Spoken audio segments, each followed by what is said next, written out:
Hello friends, Bangla activity চ্যানেলে আপনাদের সবাইকে welcome. SSC group C, group D নবম, দশম ও একাদশ দ্বাদশ শ্রেণীর নিয়োগে অভিজিৎ গঙ্গোপাধ্যায়ের সব নির্দেশ খারিজ করে দিল কলকাতা হাইকোর্ট। চলুন এ বিষয়ে আমরা দেরি না করে বিস্তারিত জেনে নিই।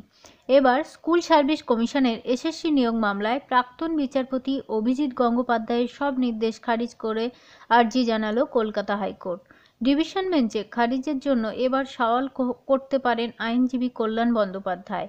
কল্যাণের ঘনিষ্ঠ সূত্রের খবর, অভিজিতের নির্দেশের ফলে চাকরিহারাদের একাংশ কলকাতা হাইকোর্টে আবেদন করেছেন। তাদের পক্ষে নিজেই সওয়াল করবেন কল্যাণ বন্দ্যোপাধ্যায়। এসএসসি নিয়োগ দুর্নীতি নিয়ে গ্রুপ সি, গ্রুপ ডি নবম, দশম ও একাদশ দ্বাদশ শ্রেণীর নিয়োগে একাধিকবার নির্দেশ দিয়েছিলেন তৎকালীন বিচারপতি অভিজিৎ গঙ্গোপাধ্যায়। তার সমস্ত নির্দেশ খারিজের আবেদন জানালো হাইকোর্ট। অভিযোগ উঠেছে, অভিজিৎ নিরপেক্ষ ছিলেন না, তিনি কোনো একটা রাজনৈতিক দলের কথা মতো কাজ করে গেছেন।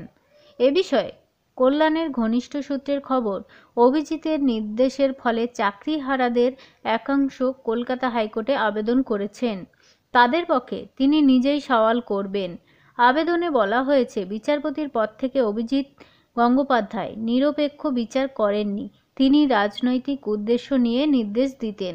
তাছাড়া বিচারপতি থাকাকালীন অভিজিৎ গঙ্গোপাধ্যায় যে নির্দেশগুলি দিয়েছিলেন সেগুলির কোনো গ্রহণযোগ্যতা নেই, তাই সেই নির্দেশগুলি খারিজ করা হোক। মঙ্গলবার দুপুরে বিজেপিতে যোগদানের কথা ঘোষণা করেছিলেন কলকাতা হাইকোর্টের প্রাক্তন বিচারপতি অভিজিৎ গঙ্গোপাধ্যায়।